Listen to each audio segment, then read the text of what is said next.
Good evening and welcome everyone who's here. I'm hoping that there'll be a few more that will be late entering the conversation with us, but welcome aboard. You're listening to our second in our series from Halifax Centre on from 2020 Nova East, the COVID edition. As you can appreciate, because of that wonderful pandemic, we had to cancel our camping event, but our speakers all agreed to this webinar series, and David is our second of 6 in the series. This session is being recorded, so if you have to step out and miss part of it, or we'd like to review this sometime in the future, it will be on our RaSC YouTube channel within a couple of days. So all I have to do is go to YouTube and search for RaSC Halifax and look for 2020 Nova East, and you will see us and be able to access not only this series of videos, but others as well from our center. There's lots more information about our center that you can go to at our website at halifax.rascs.ca, including all our meetings and all the other activities that we have. For those that are interested, our first meeting of the fall is actually September the 12th at 12 noon Eastern Daylight. 1 o'clock Atlantic for us that are familiar with that time zone. And we're pretty excited the fact that Nicole Mortellero is our very first speaker for the fall. So we're quite excited about that, very happy.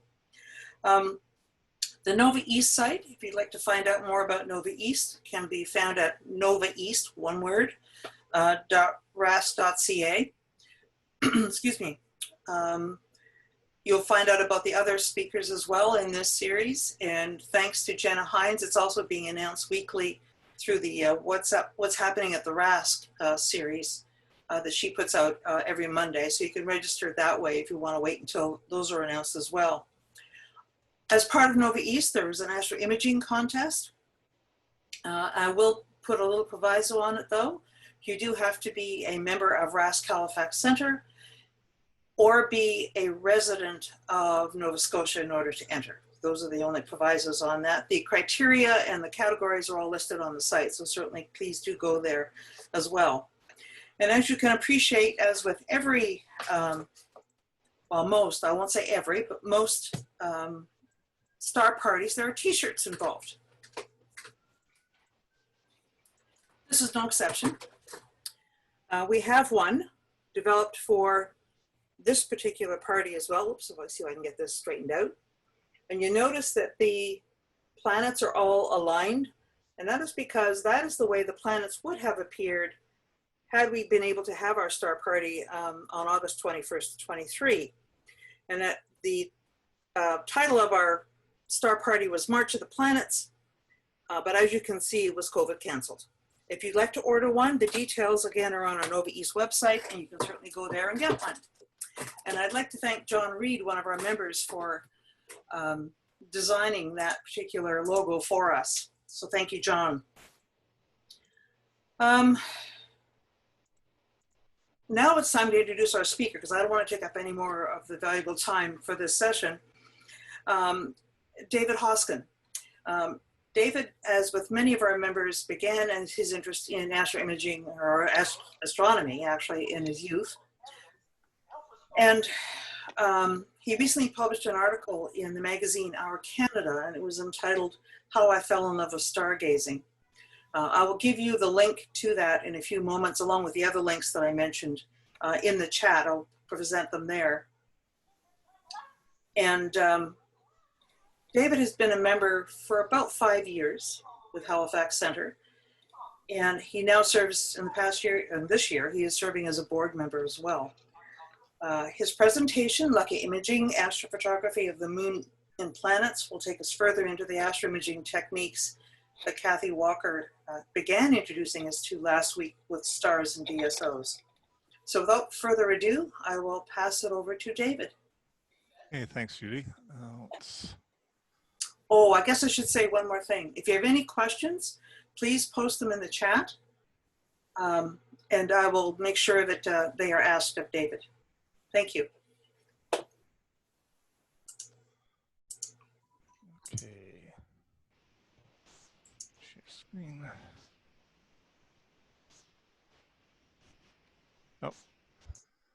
Oh, you have to enable my sharing, Judy. Sorry. My apologies. Hopefully that did it.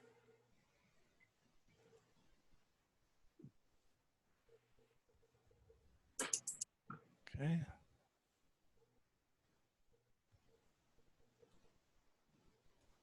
That did it. Okay. Voila.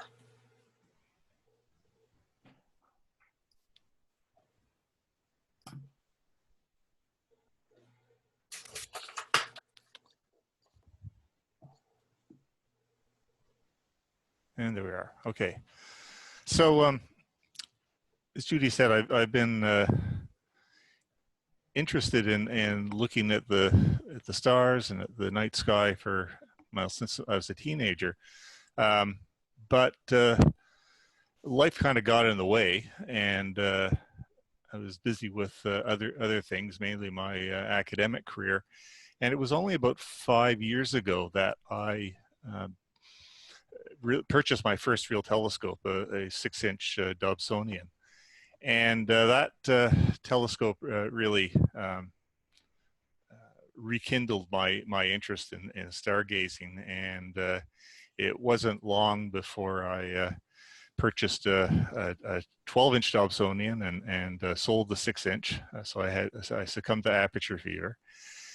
And now I don't even like to think about the number of telescopes I have. But with that little 6-inch Dob, that's when I started imaging. And the first pictures I took were simply by holding a point and shoot camera to the eyepiece and taking some pictures of the moon. And so that's the type of imaging that I'm most familiar with. I've imaged just about everything I could to date, including recently getting into nightscapes and DSO imaging. But I'm no expert on those parts, and what I want to do regarding imaging the moon and planets is just let you in on the processes that I use for that endeavor. So I'll start by going over explaining what lucky imaging is and some of the basics, and illustrate why we want to use lucky imaging, the type of equipment you need for lucky imaging, software, and the workflow that I use. But as with most astrophotography, the workflow is very much an individual preference, and your mileage may vary. And then what I want to do is I'll go through processing a lunar video and a planetary video, the latter if time permits, from start to finish, just to show you how the workflow works. So lucky imaging is the term given to a form of speckle imaging that's used for astrophotography. And it was first employed in the late 1950s by professional astronomers, and the process was developed primarily for planetary imaging.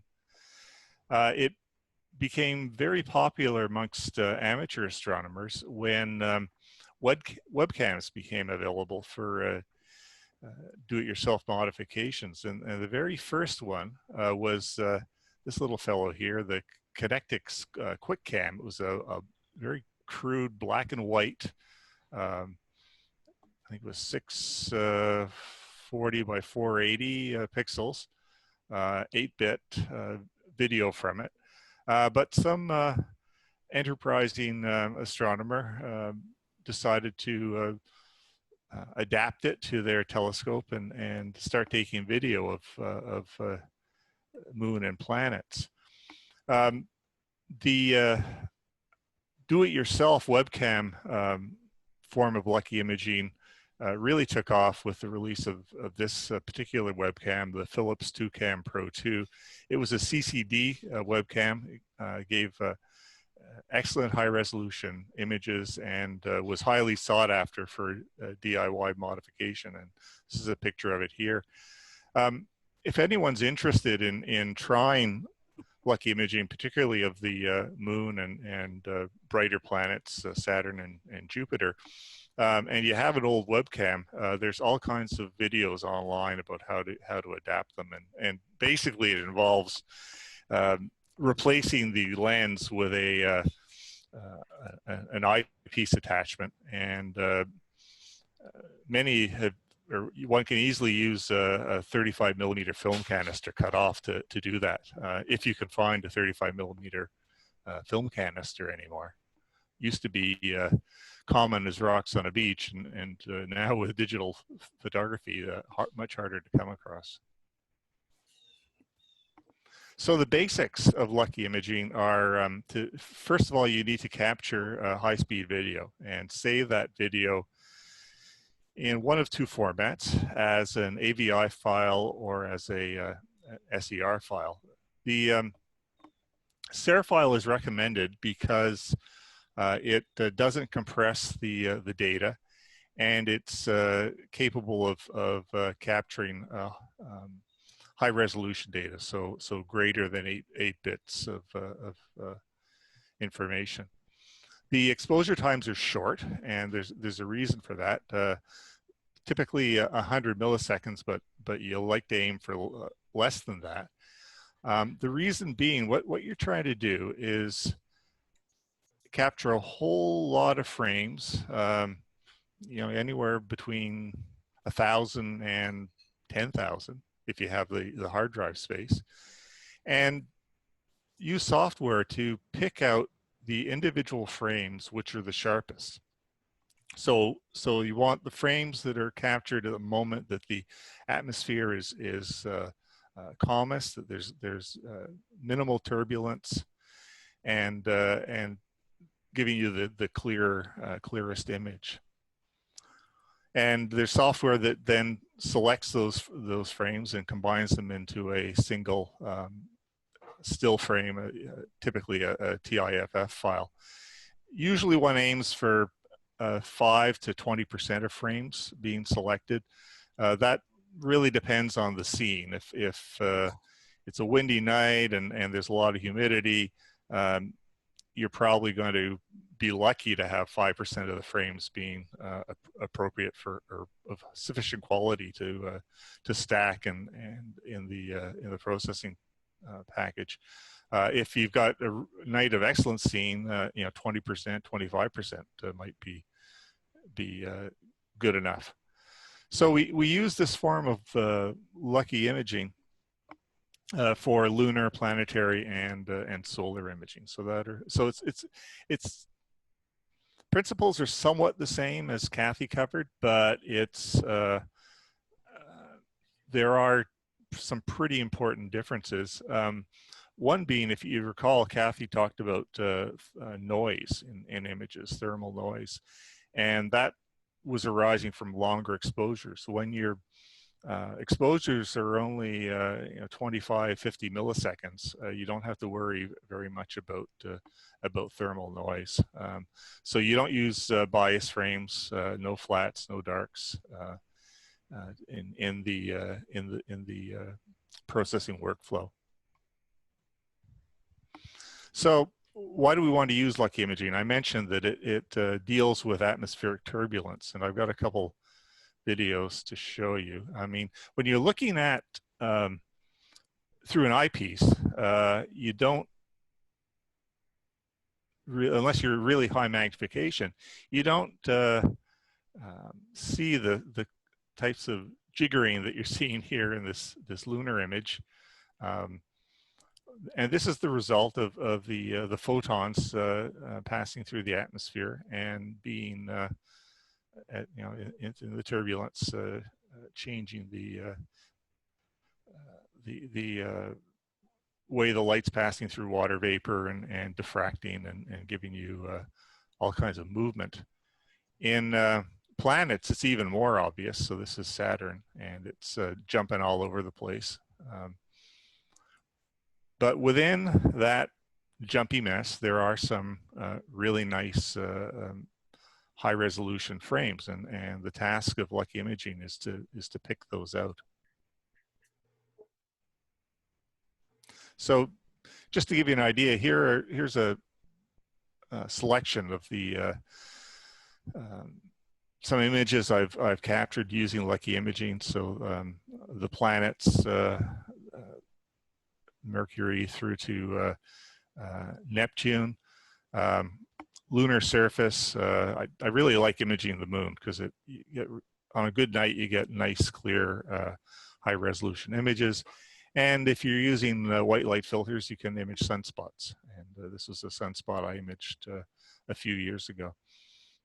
I've tried to find Pluto. I took a long exposure with one of my cameras the other night and tried to match it up with Stellarium, but without success. So I think I'm going to have to, you know, obviously you wouldn't even see a disk, but I was hoping to just see the point of light. But no such luck.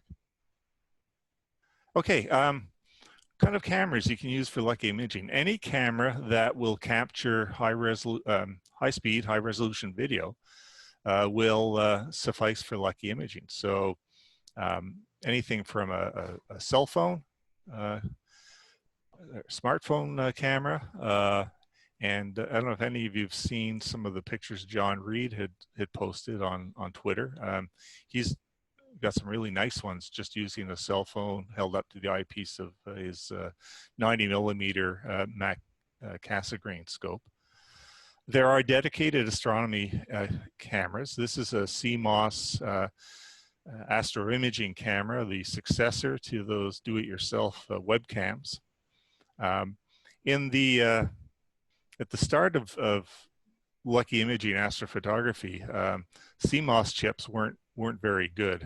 Didn't give very good resolution, much detail compared to the CCD chips. But now the CMOS is pretty much caught up, and almost every dedicated imaging camera is going to have a CMOS chip in it. And then, of course, a DSLR. Almost everyone has a DSLR, and if you have one that will capture video, ideally at a 1:1 pixel ratio, that will also work quite nicely. So these are the rigs that I've used for Lucky Imaging of the moon and planets. So you don't have to spend a lot of money. You know, this is a refractor and an alt-az go-to mount that I picked up at Costco for $150 after Christmas, and it does a pretty good job for lunar imaging. In fact, one of the lunar surface video that I'm going to go through showing you the workflow was captured using this particular setup. It's very portable. Dave, we have a question. Sure. Which cameras capture SER files? Any camera. Well, if you're going to do it yourself webcam, you're going to be using an AVI file. And I guess if you're using if you're using a DSLR, I'm pretty sure those are going to be AVIs or MPEGs. The cell phone also would be MPEG or AVI. So the dedicated cameras are the ones that use the SER files. And this is another setup, an 8-inch Schmidt Cassegrain that's also quite nice for lunar and planetary imaging on a much heftier mount. But you don't even need a go-to mount. You don't need an alt-az or an equatorial mount, although it certainly makes your life a lot easier if you've got a telescope that'll track the target and you don't have to worry about keeping your target in the field of view. Having said that, you know, a basic refractor, a fairly slow refractor, on a simple Alt-Az mount with slow motion adjustments will suffice. As long as you're not trying to image it at crazy high resolution, you'll be able to keep the target in field of view, and a Dobsonian works quite well for that. Although you may have some trouble achieving focus with a Dobsonian that's not really not meant for astro imaging, but the workaround for that is to use a 2x Barlow, and that usually allows you to reach focus with a DSLR or other camera. These are some other things that are useful to have. Oh, and I should mention, you want a computer, obviously a laptop to capture the video if you're not using a cell phone or a DSLR. If you're using those items, they'll capture the video on their own storage medium. But for a dedicated camera, you need a laptop, and again, it doesn't have to be a super fast laptop. The one I use for capturing images, I bought off eBay. It's a refurbished Windows 10 Dell, and I paid under $200 for it. So it doesn't have to be super expensive to get into astro imaging. If you pick up a secondhand webcam and modify it, the software is mostly free. Cheap laptop and an inexpensive telescope with decent optics will get you started. So if you're going to go the cell phone route, though, I highly recommend getting a cell phone holder. That'll make your life a lot easier. Holding, unless you've got rock steady hands, holding a cell phone up to an eyepiece to capture videos is going to be challenging, to say the least. So these holders aren't expensive, and they're really well worth getting for afocal astrophotography. Afocal being the term used to describe when you hold the camera up to the eyepiece, as opposed to prime focus, where the lens, the telescope's really acting as a lens for the camera. Barlow is useful to increase the magnification, and you really want some kind of focusing aid. So a Batinov mask or a Hartmann mask both work quite well. And again, you can download the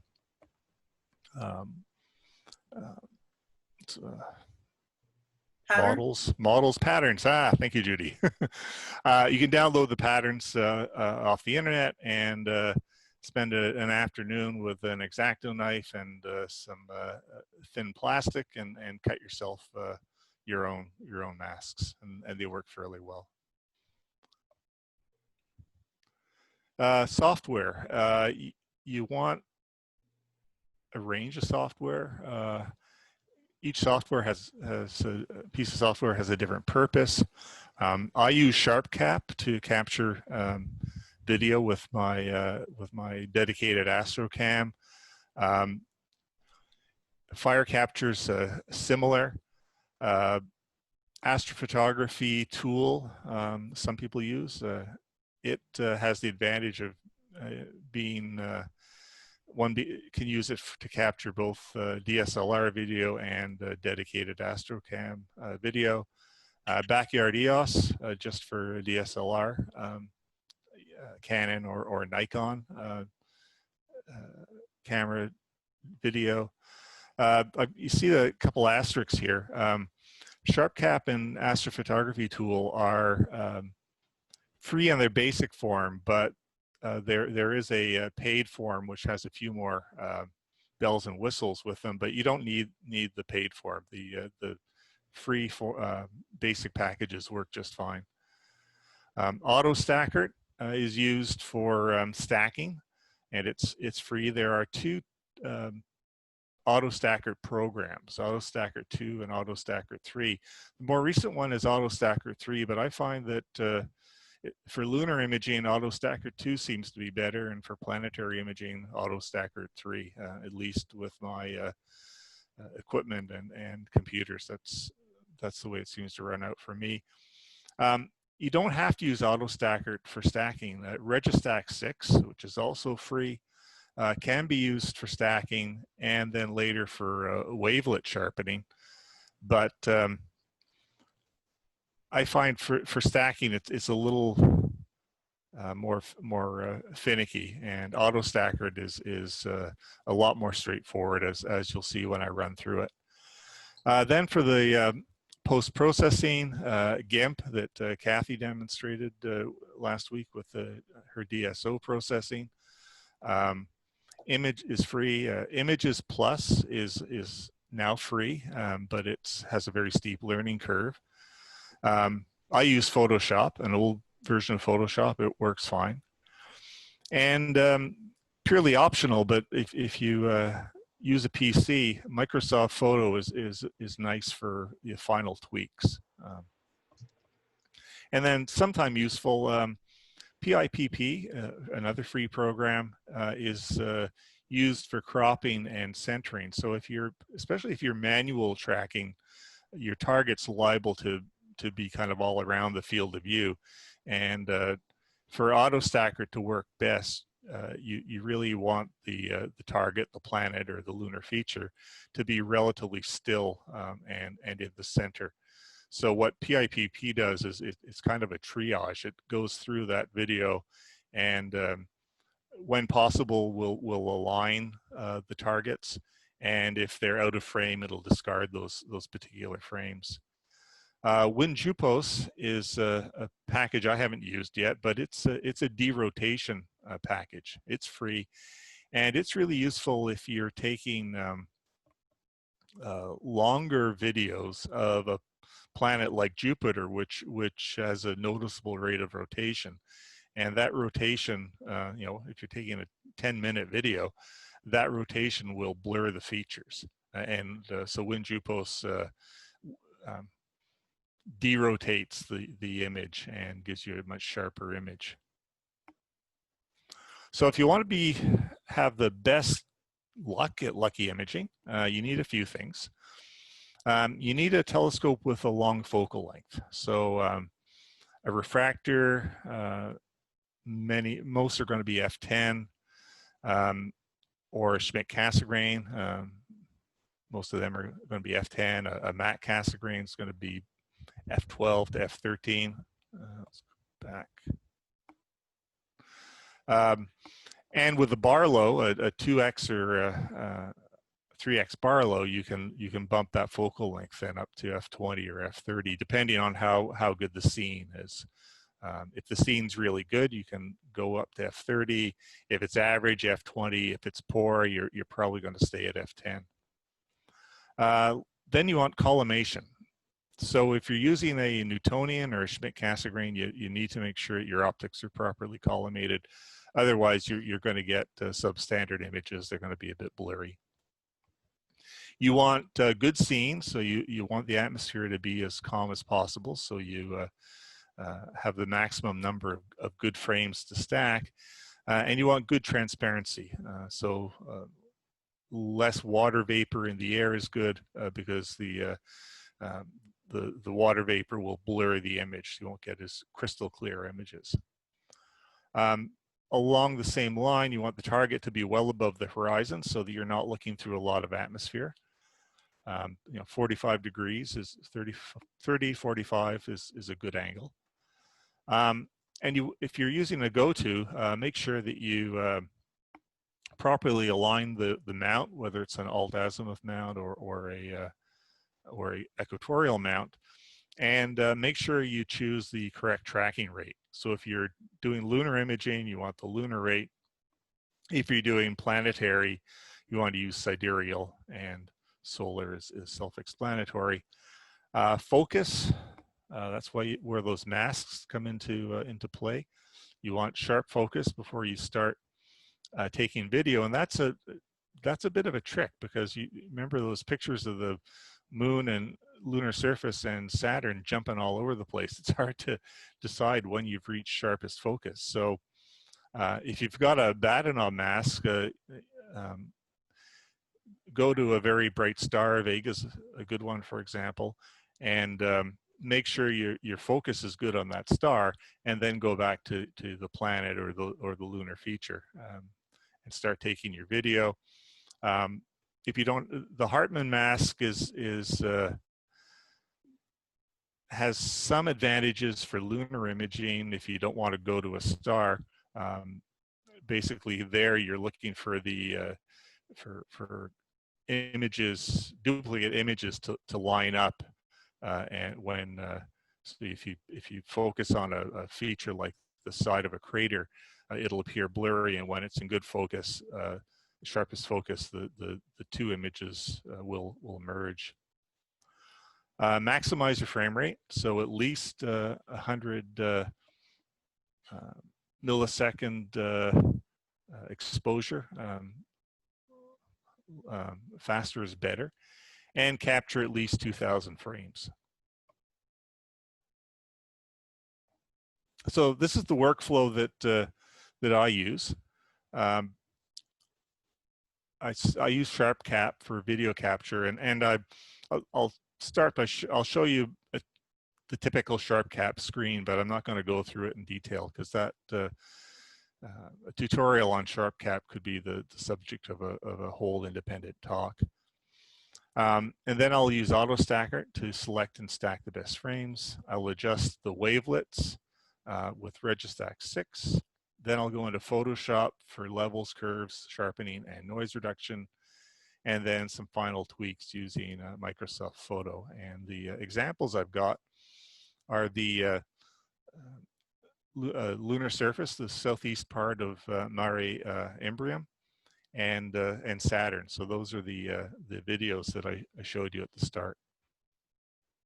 So we'll start off. This is SharpCap as it appears, and a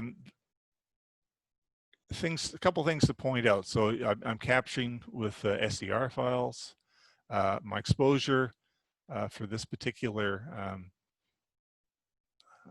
image that I'm going to go through was 25 milliseconds, and I'm capturing in mono. For lunar imaging, mono works just fine. In fact, I use a mono dedicated astrocam for lunar imaging because it's more sensitive. All the pixels are capturing image data, as opposed to having to divide the workload to get red, green, and blue channels.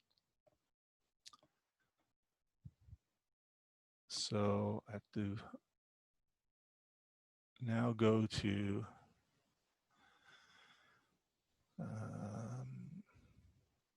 AutoStakkert.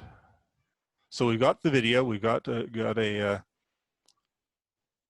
SCR file, and now we're going to go into AutoStakkert. I'm using AutoStakkert 2.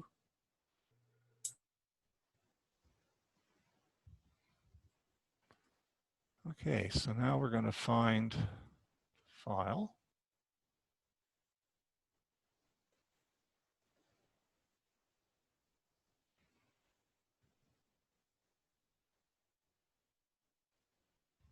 So this is I captured this at 8 bits because I wanted to maximize my 8 bits per pixel. That gives you maximum frame rate. The scene wasn't great, and I captured just over 2,000 frames. And it looks pretty dark.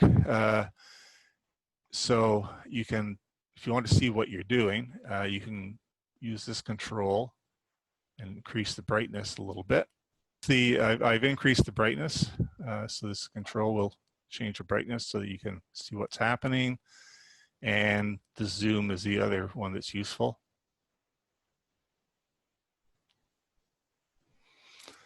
So going back then to, now we need to run the software to choose the appropriate frames. So make sure that you have two options here, planet or surface. You want to click on surface. Improved tracking will slow down the process, but if your video is particularly jumpy, it's a good option to click. I use cropped rather than expanded, because you're going to end up cropping out the artifacts at the edges from the stacking process anyway, and that makes it just a little bit easier. And the other option that the standard is gradient for the quality estimator. And noise, if it's kind of the normal range, set it at 4. If you have really good seeing, you can drop it down to 2. And if it's lousy, you go up. But leaving it at 4 generally works pretty good. And then you hit Analyze.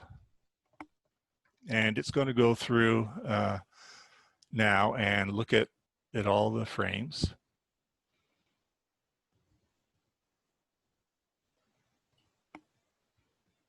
And it takes a little while, but not too long. Not as long typically as Deep Sky Stacker does to stack TIF files for deep space object imaging.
Okay, it's going to stop now at the buffering and image analysis stage. And you're going to see a graph come up. And this is why I like AutoStakkert over RegiStax. It gives you this nice graphical representation of your image quality. So this plot is the quality of the individual images. And usually one wants to use images that fall into this particular area. So I would say, this was actually is a pretty good video. Anywhere from 10 to 20% is going to that's going to be the percentage of images that are going to be suitable for stacking. So let's go with let's say 10%.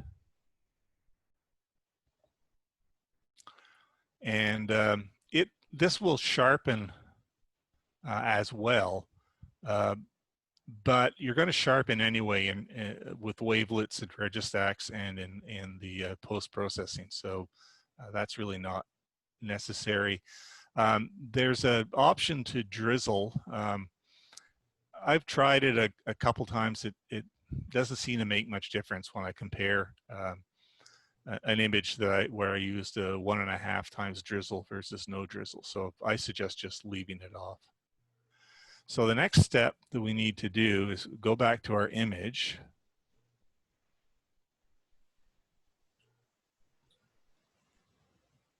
Okay, so we're not seeing it. We're only I'm back now. Is it there?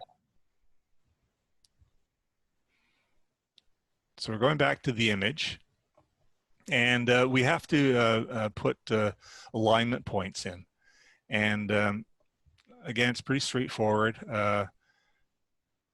This is the size of the alignment points you want to use, and rightness. So we'll just try what I've got here for default values, see what happens. Okay, so it's put just over 600 alignment points in, and I like to aim for between 1,000 and 2,000 alignment points. So we want more alignment points. We're going to drop this down to maybe, let's try 54. And the other thing we're seeing is that our alignment points are all in the brighter, more brightly lit parts of the image. You don't want any alignment points in the darkest parts, in the black, because that confuses the software. But we would want some alignment points here on this crater wall and perhaps here, and certainly these mountains, so going in a little further. So if we drop the minimum brightness and try again, it's getting better.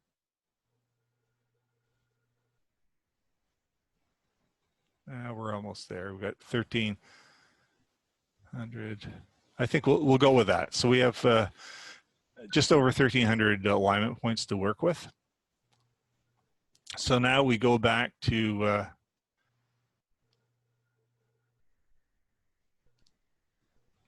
the action screen, and we hit stack.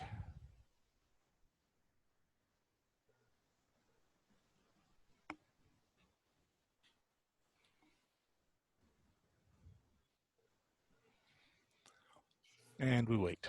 If you're stacking, if you've taken 4,000 to 8,000 frames of video, you might have time to go off and have a bathroom break or make a cup of coffee, but it doesn't take too long.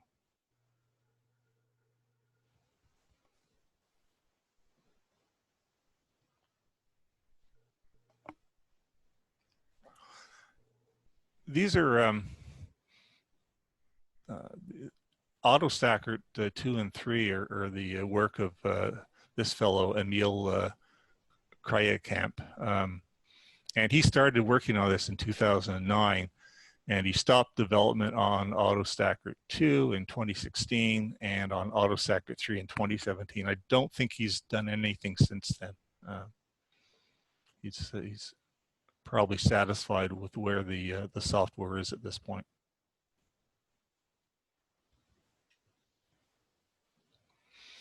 If there are any Mac users, I apologize, because I'm a PC guy, and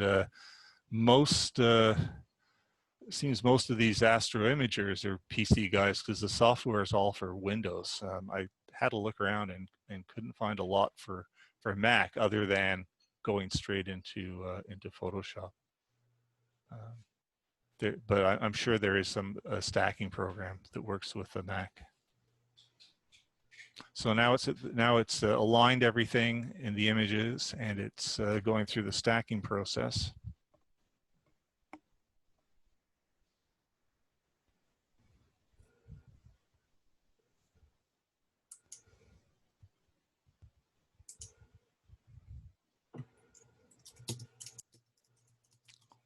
It's like watching water boil sometimes.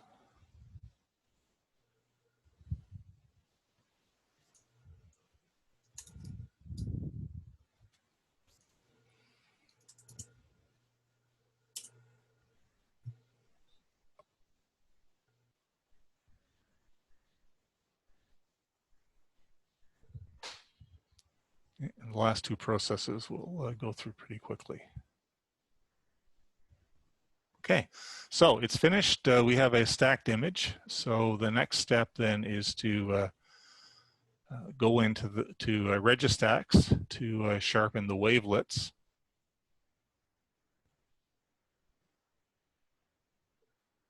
And so we're now in RegiStax. We're going to look for that file.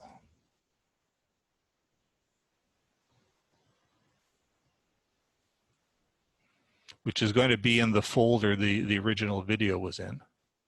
So there it is. It's not showing yet. Oh, it's not there. Is RegiStax up? No?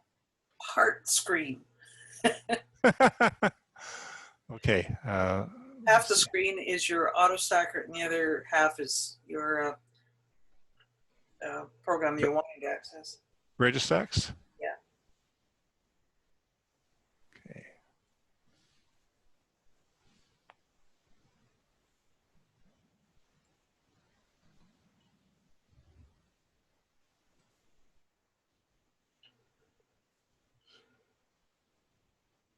There you go.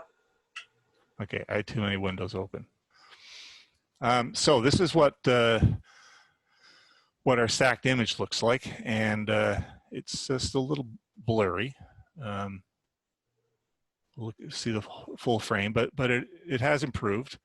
So wavelet processing is a bit of a voodoo process. A lot of it's trial and error. So what works for one image won't work for another image. So you have to experiment a little bit, but you start off by double clicking at a point where you want to see the preview what's happening. So let's just choose here because there's a mountain peak and a crater. And then we're going to go down to these sliders, and the default settings are linear and Gaussian for the wavelet filter and the wavelet scheme, and I would just leave them at the defaults. And we'll start with the second slider because the first slider tends to introduce the most noise, as you'll see. So as I move this slider over, if you look at the area, I go a little bit bigger, yeah. So if you look at the area I double clicked, you can see comparing this now to the other areas that this is now noisier. So I've introduced some noise, and I went all to the end. It's getting quite grainy. So we want to back off to where you can just start to see some noise. And there is a denoising tool here. Doesn't hurt to bump it up to 0.05 or even 0.1. And then we'll go down to 3. And we want to move the third slider until we start to see a difference from what the second slider gave us. You can think about these sliders as the image being 6 pieces of paper, and you're looking through the stack of papers. So you're adjusting the sharpness in each piece of paper within the stack.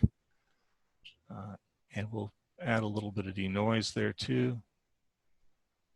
Going down. Maybe about here.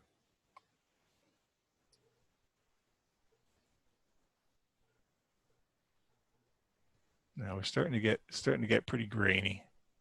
So we'll just go to there. But you can see, despite the graininess, it's sharpening up quite a bit. Add a little bit of denoise in. And then we can go back to the first slider now. And if we're super aggressive, it's got quite grainy. So we'll just back off quite, maybe to about there. So then the next thing you want to do is click Do All. So it'll go through now and apply those settings to the entire image. And you can see it's got quite a bit sharper, but it's also picked up a bit of noise, but that's okay. We'll deal with that in Photoshop. So we save the image.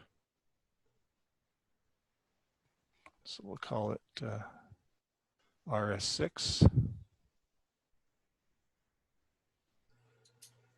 And now we can get out of AutoStakkert.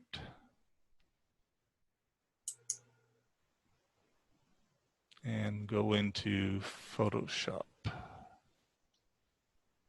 which is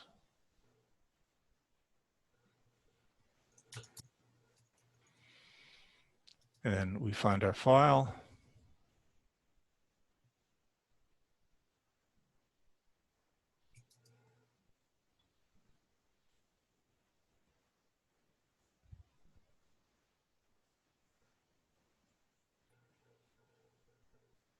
and everything's saved in that folder. Okay, so now we're ready for kind of some of the final steps. You can see there's a bit of stacking artifact around the edges. So we can start by just cropping that out. But we don't want to crop too much.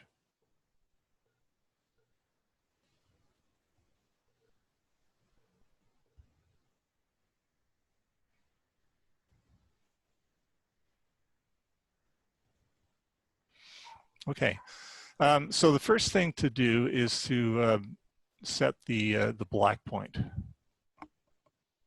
So go into image adjustments and levels. And you can see we've got a fair bit of clipping there. So go to the darkest part of the picture, the image, and now we lighten things up quite a bit. It's a little less aggressive. So I'll set the black point there. And that's done it for levels. Next we want, now if you're not quite happy with the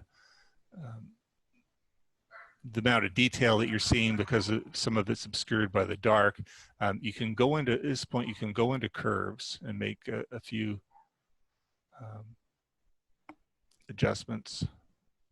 So lighten it up a bit more.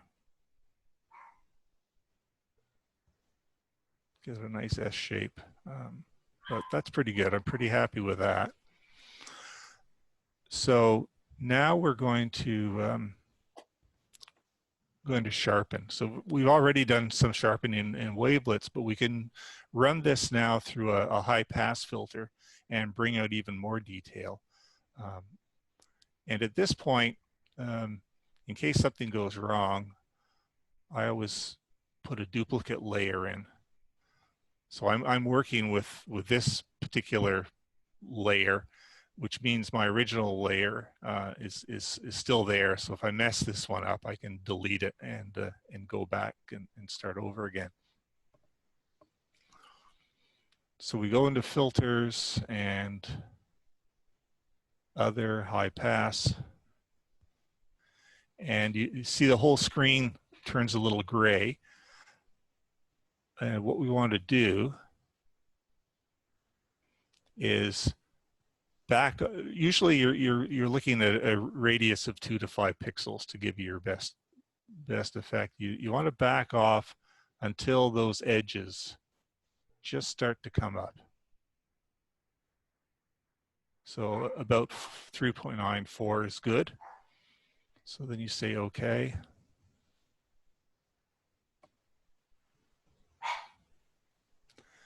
And now you go into your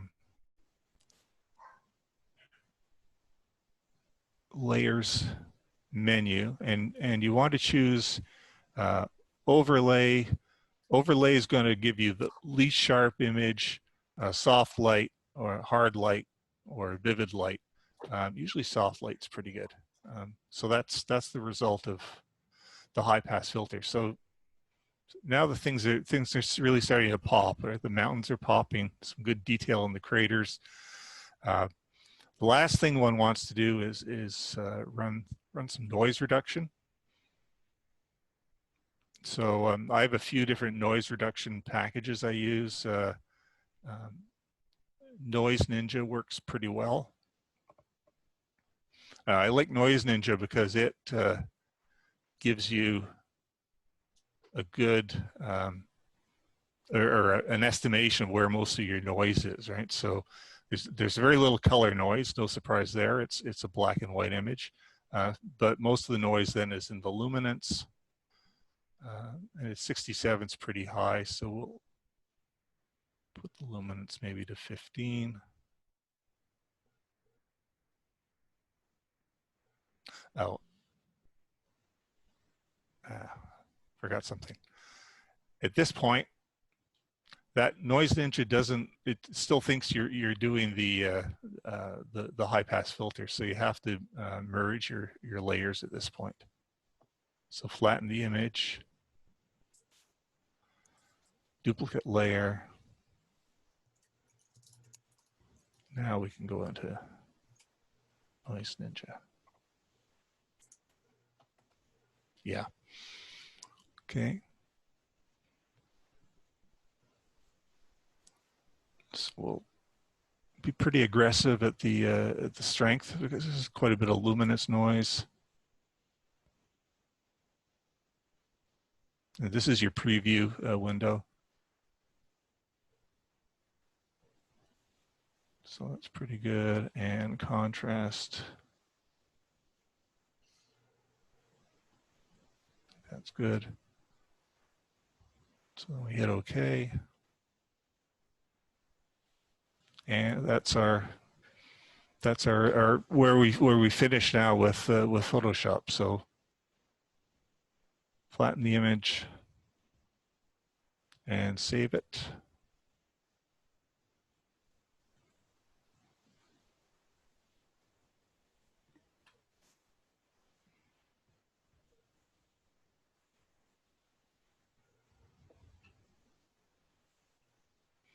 Now, at this point, you could go in. You could use your GIMP or Photoshop or whatever Lightroom, whatever image processing package you're using. You could adjust shadows and highlights and brightness and contrast in this package. But as I said, I really prefer using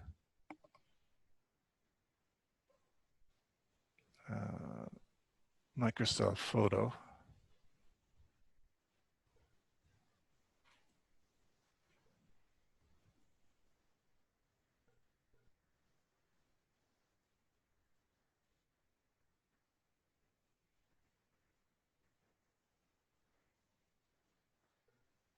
Okay, can everyone see a new window now?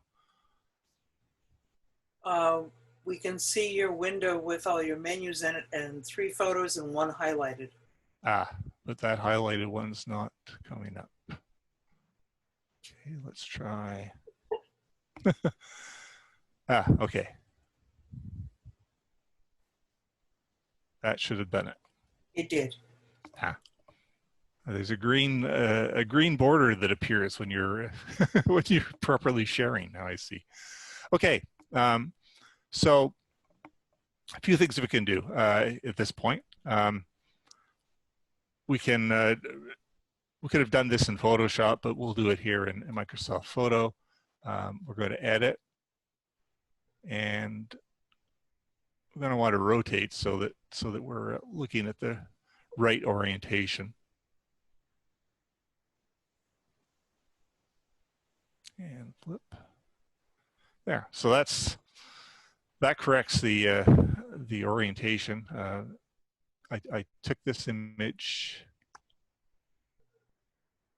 through a star diagonal and a refractor, so things were upside down and a mirror image. So now we're good for that. So then we go into adjustments.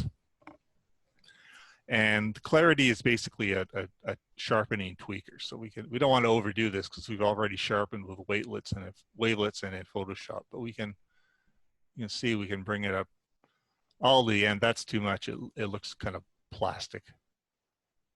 But we just this is really where it becomes an art. It's what looks good to you. That looks pretty good to me. We don't worry about color because it's black and white. Contrast, again, I'll be too aggressive. So shadows is going to, see where it was dark over here, now it's getting lighter. So if we want to bring up some detail that was previously hidden, but of course now we've blown out some of the lighter parts, so we can decrease the highlights. And exposure, yeah, think that looks good. And then final, just bump up the lightness a little bit. And save it.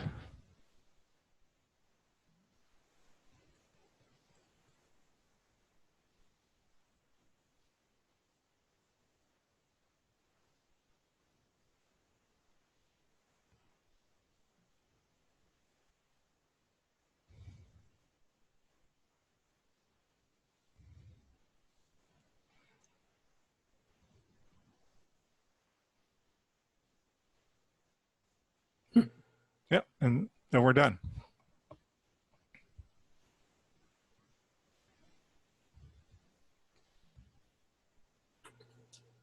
Although for some reason it didn't want to save it.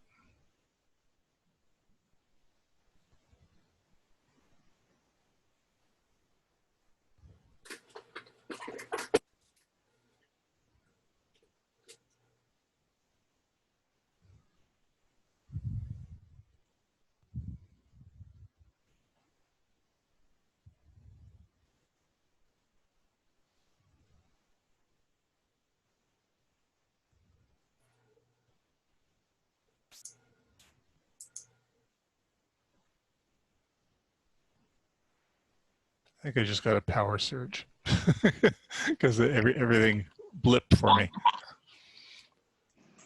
So we'll just go back.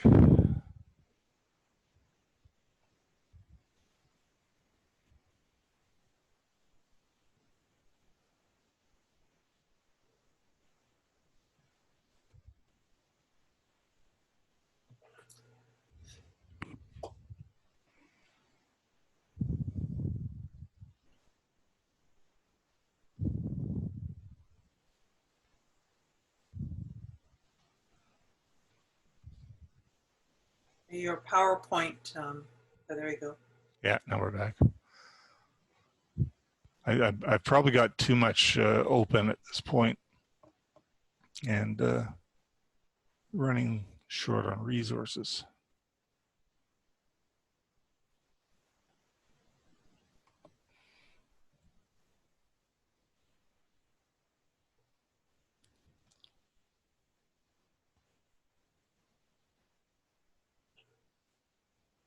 So this is what we started with on the left, and this is what we ended up with. So quite a difference. And I think we're well after 8 o'clock, so I won't do the planet tonight. But it's really very much, it's the same process. The only difference being I used AutoStakkert 3 to stack the video image rather than AutoStakkert 2, and running through the same workflow. This is the result of Saturn. The scene wasn't very good when I took this particular video, so it's still kind of fuzzy. Lunar imaging is a lot more satisfying in terms of getting nice clear images, at least in my experience. So that's it. Any questions for David before we close for the evening?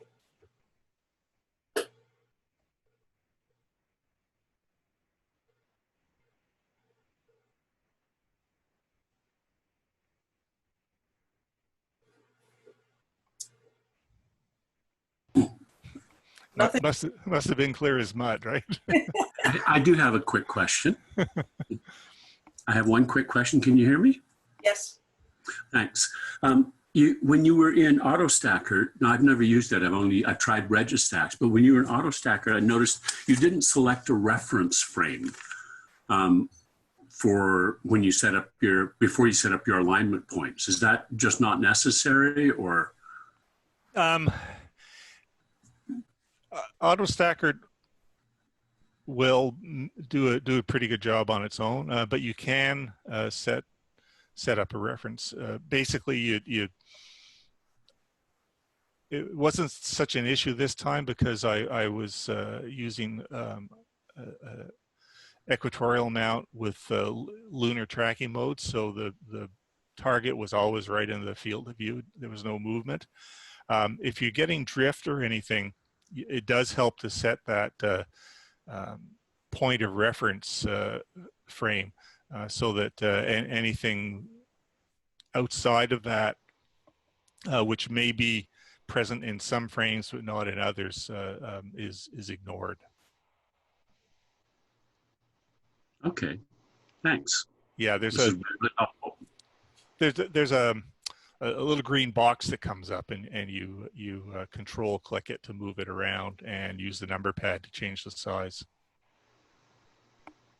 A question from Jerry Black is, what are the video file sizes? That's where it you want to have a lot of storage space.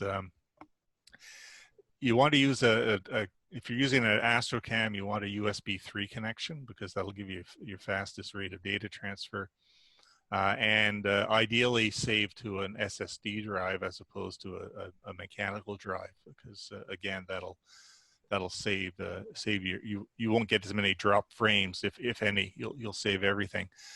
I have a couple cameras. The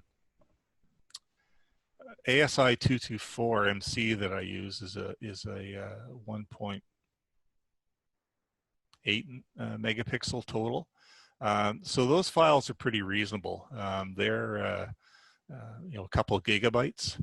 That lunar image was taken with my the camera that's a 290 ASI 290 mono, and it's a little more. It's about 2.2 megapixels. So I think that 2,000 frames was 8 gigabytes of data.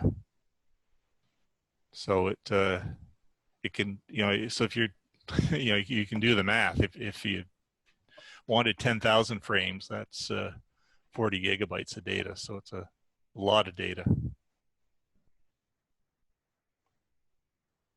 If you're doing planetary imaging, you can cut down on that, though, because most of your of the image is going to be black space, and you can change the portion of the chip that's how much is being used to actually capture the target.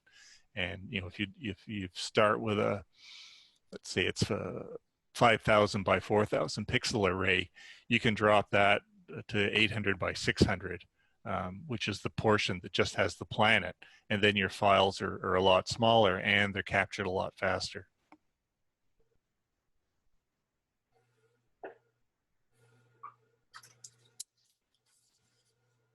Okay.